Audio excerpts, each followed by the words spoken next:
वो अमावस की काली सर्द रात थी। प्रीतमपुरा राज्य का जंगल अजीब सी और दिल दहला देने वाली चीखों से गूंज रहा था। उस भयानक जंगल में रक्त जमा देने वाली हवाओं के बीच एक व्यक्ति सिर्फ पहने आंखें बंद किया हुआ ऐसे बैठा हुआ था, मानो कि उसे ठंडी हवाओं से कोई फर्क ही नहीं पड़ता हो। उससे कुछ दूरी पर आग जल रही थी। वह व्यक्ति धीरे धीरे कोई मंत्र बुदबुदा रहा था। मंत्र पढ़ते हुए वह बीच बीच में कोई लाल रंग का पाउडर उस आग में डाल देता और आग बुरी तरह से भड़क जाती और जंगल में अजीब सी आवाजों का शोर सन्नाटे को चीर जाता। वो एक अघोरी था जो किसी काली साधना के तंत्र में लीन था। तभी उस अघोरी के कानों में किसी स्त्री का बेहद भयानक और भारी स्वर टकराया। उस अघोरी ने तुरंत अपनी रक्त जैसी लाल लाल आंखें खोल ली। सामने आ, छुपी हुई क्यों खड़ी है? अघोरी ने इतना कहा ही था कि तभी तेज हवा के झोंके के साथ एक बड़ी सी चमगादड़ उड़ते हुए अघोरी के सामने आ गई। उस चमगादड़ की भयानक शक्ल देखकर अघोरी बिल्कुल भी नहीं डरा। देखते ही देखते उस चमगादड़ ने एक भयानक औरत का रूप धारण कर लिया और भारी आवाज में अघोरी की ओर देखकर बोली, क्या तुझे मुझसे डर नहीं लगता अघोरी? इस सिंदूर को देख रही है? ये काले मंत्रों द्वारा रक्त से लाल पीसी गई इंसान और पिशाच की हड्डियां हैं। अगर मैं इसे तेरे ऊपर अभी डाल दूं तो तू भस्म हो जाएगी।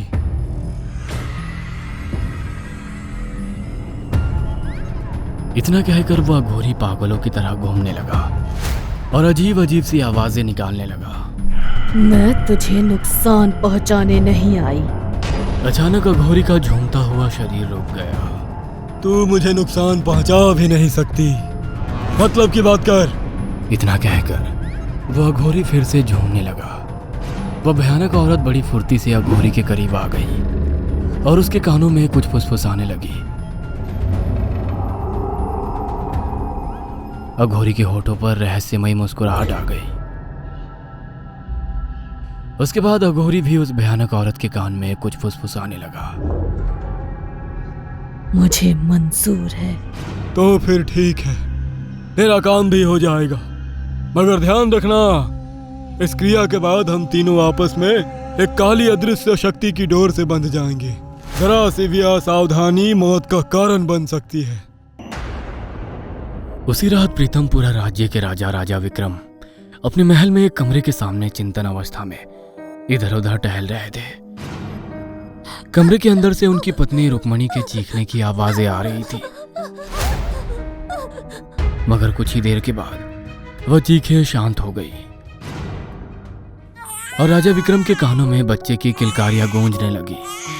तभी उस कमरे का दरवाजा खुल गया। उस कमरे के अंदर मौजूद दाई प्रसन्न होते हुए राजा के सामने खड़ी हो गई। उस दाई के हाथ में एक बच्चा था। राजा विक्रम की जय हो, बधाई हो, पुत्र हुआ है। यह सुनकर राजा विक्रम प्रसन्न हो गए। उन्होंने तुरंत अपने गले से एक स्वर्ण माला निकालकर उस दाई को दे दी। दाई खुश होती हुई वहां से चली गई। राजा विक्रम ने अपने पुत्र का नाम अशोक रखा। समय बीतता गया। धीरे धीरे राजकुमार जवान हो गया। 20 वर्ष बाद राजकुमार अशोक अपने पिता की ही तरह बलशाली था। एक दिन राजकुमार अशोक 2 सिपाहियों को लेकर एक जंगल में शेर का शिकार करने के लिए निकल गया। तभी एक सैनिक राजकुमार अशोक से बोला, राजकुमार, आगे घना जंगल है, इस जंगल में आपको जाने के लिए मना किया गया है। राजा विक्रम ने हमें निर्देश दिए हैं कि राजकुमार को इस जंगल से दूर रखा जाए। क्यों? इस जंगल में ऐसा क्या है? राजकुमार, इस जंगल में भूत पिशाच और प्रेतों का शासन है। मैंने शेर को इसी जंगल की तरफ भागते देखा है और मैं उसका शिकार करके रहूंगा और शेर की खाल को ही अपनी माँ को भेंट करूंगा और यही उनके जन्मदिन का उपहार होगा। इतना कहकर अशोक अपना घोड़ा दौड़ाता हुआ उस घने जंगल में घुस गया। मगर अशोक ने जंगल में प्रवेश किया था कि तभी एक बेहद बड़े आकार की चील ने राजकुमार के ऊपर हमला कर दिया। अशोक हमले से बाल बाल बच गया, लेकिन अशोक घोड़े से गिर गया था। वो चील अशोक पर दोबारा हमला करने ही वाली थी, मगर वो अचानक जमीन पर गिर पड़ी। अशोक ने देखा उस चील को किसी ने तीर मारा था। अशोक जंगल में इधर उधर नजरें दौड़ाने लगा। अचानक उसे कोई एक घने पेड़ के पीछे छुपा हुआ नजर आया। तुम जो कोई भी हो, उस घने पेड़ के पीछे छुपे हुए हो। मैंने तुम्हें देख लिया है। मैं राजकुमार अशोक हूं। मेरा आदेश है, सामने आओ। अशोक के इतना कहते ही एक बेहद सुंदर दिखने वाली लड़की, जिसके बाल खुले हुए थे और काले वस्त्र पहनी हुई थी, हाथ में तीर कमान पकड़े हुए राजकुमार के सामने आकर खड़ी हो गई। राजकुमार उसके सुंदर यौवन को देखकर मंत्रमुग्ध हो गया और पहली ही नजर में उस लड़की से प्रेम कर बैठा। कौन हो तुम? मेरा नाम कामिनी है। मैं इसी जंगल में एक झोपड़ी बनाकर अकेली रहती हूँ। मेरा इस संसार में कोई नहीं है। तभी राजकुमार के कानों में उसके सैनिकों की आवाज टकराई। ओह, अभी मुझे जाना होगा। क्या तुम मुझे कल यहीं पर मिलोगी? कामिनी ने मुस्कुराकर अपनी सहमति दे दी। अशोक वहां से चला गया और अगले दिन फिर से उन्हीं जंगलों में आ गया। उसके बाद अशोक रोज कामिनी से मिलने लगा। धीरे धीरे अशोक के मन में कामिनी के प्रति प्रेम और गहरा होता चला गया। और एक दिन अशोक कामिनी को अपने महल अपनी माँ और पिता के सामने ले जाकर बोला, माँ, ये कामिनी है। मैं इससे प्रेम करता हूँ और इससे विवाह करना चाहता हूँ। इसका इस संसार में कोई नहीं है। कामिनी की सुंदरता को देखकर राजा विक्रम और रुक्मणी इनकार नहीं कर पाए। तुम्हारी खुशी में ही हमारी खुशी है राजकुमार अशोक। इतनी सुंदर कन्या को कौन अपनी बहू नहीं बनाना चाहेगा। हम कल ही सारे राज्य में खबर करवा देंगे और कल ही तुम्हारी और कामिनी का विवाह कर देंगे। हमें थोड़े समय और इंतजार करना चाहिए, क्योंकि हमारे राजमहल के राजगुरु इस समय यहाँ उपस्थित नहीं है। वो तो हिमालय की पहाड़ियों में तपस्या में लीन है रुक्मणी। उन्हें आने में कितना समय लगेगा कोई नहीं जानता। विवाह कल ही होगा। अगले दिन अशोक और कामिनी का धूमधाम से विवाह हो गया। विवाह के कुछ महीने तक सब कुछ सही रहा और फिर एक रात सेनापति धीरज सिंह राजा विक्रमादित्य के कक्ष में राज्य के किसी काम को लेकर उनसे बातचीत कर रहा था कि तभी धीरज सिंह के कानों में किसी औरत का अजीब सा भारी स्वर टकराया। वो चौंक कर इधर उधर देखने लगा। क्या हुआ सेनापति? सब कुछ ठीक तो है? क्या आपने कुछ सुना महाराज? मुझे तो कुछ सुनाई नहीं दिया। धीरज सिंह अपनी तलवार निकालकर बोला, महाराज, जब तक मैं ना आ जाऊं आप अपने कक्ष में ही रहिएगा। इतना कहकर सेनापति धीरज सिंह तेज कदमों से राजा के कक्ष के बाहर निकल गया। वह महल के कुछ ही दूर चला था कि तभी उसकी नजर एक स्त्री पर पड़ी, जो राजमहल की बड़ी सी खिड़की की तरफ खड़ी हुई चांद को गौर से घूर रही थी। सेनापति धीरज सिंह बड़बड़ाते हुए अपने आप से बोला, ये तो राजकुमारी जी हैं। इतनी रात में ये यहाँ पर क्या कर रही हैं? इनका कमरा तो यहाँ से काफी दूर है। सेनापति धीरज सिंह राजकुमारी कामिनी के करीब आकर बोला, राजकुमारी, इतनी रात गए आप यहाँ क्या कर रही हैं? धीरज सिंह ने इतना कहा ही था कि तभी राजकुमारी कामिनी धीरज सिंह को गुस्से से देखने लगी। उसकी आंखें रक्त की तरह लाल हो रही थी। अचानक राजकुमारी कामिनी के गले से एक अजीब सा गुर्राहट स्वर बाहर निकला, जिसे सुनकर धीरज सिंह के रोंगटे खड़े हो गए। तो इसका मतलब तू कोई इंसान नहीं बल्कि एक चुड़ैल है। अचानक कामिनी का चेहरा देखते ही देखते भयानक हो गया। उसके चेहरे की खाल एक काली चमड़ी में परिवर्तित होने लगी। उसके बाल अजीब से अंदाज में ऊपर की ओर खड़े हो गए। उसके हाथ और पैरों में भेड़िए जैसे पंजे निकलने लगे। कुछ ही देर में कामिनी एक चमगादड़ में परिवर्तित हो गई और बेहद फुर्ती से उड़ते हुए अपने दांत धीरज सिंह की गर्दन में गड़ा दिए। धीरज सिंह को चीखने का भी मौका नहीं मिला।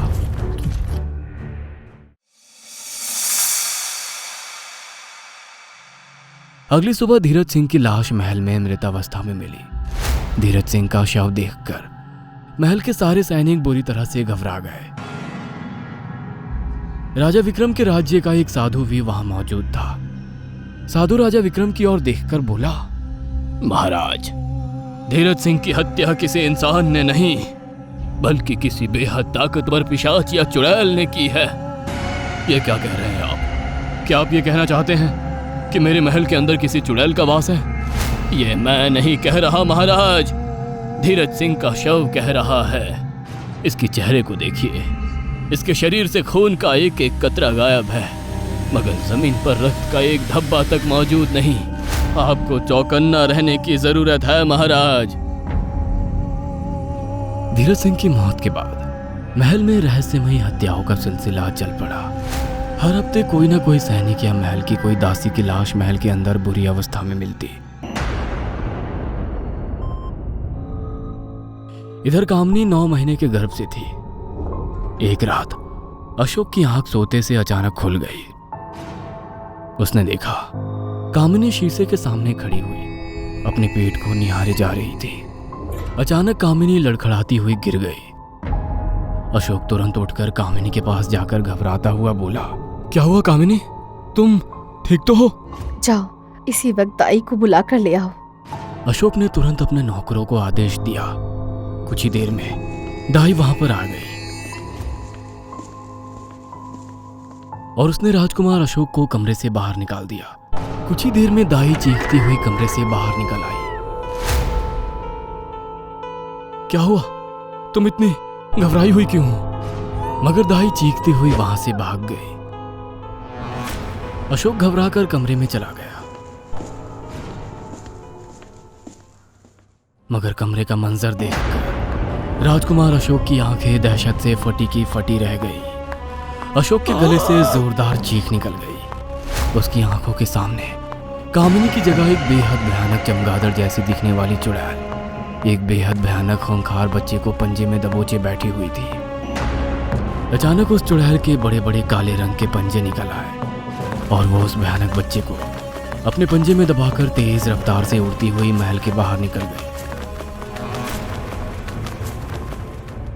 अशोक की चीख सुनकर सैनिक कमरे में आ गए। राजा विक्रम और रुक्मणी भी दौड़ते हुए वहां आ गए।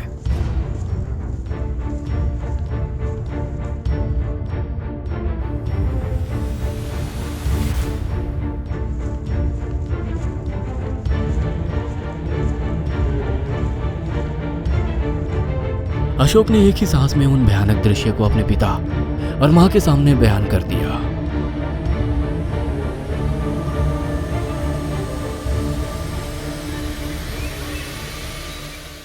मुझे तो पहले ही बहू पर कुछ शक हो रहा था।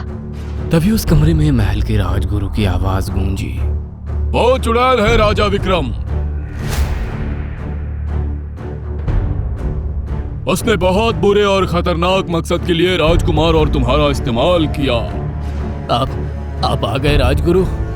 हाँ, मुझे आना पड़ा। मुझे अपनी शक्ति से आभास हो गया था, लेकिन मुझे कुछ देर हो गई। लेकिन इतनी भी देर नहीं हुई। चलो मेरे साथ। वो चुड़ैल उस भयानक जंगल में मिलेगी।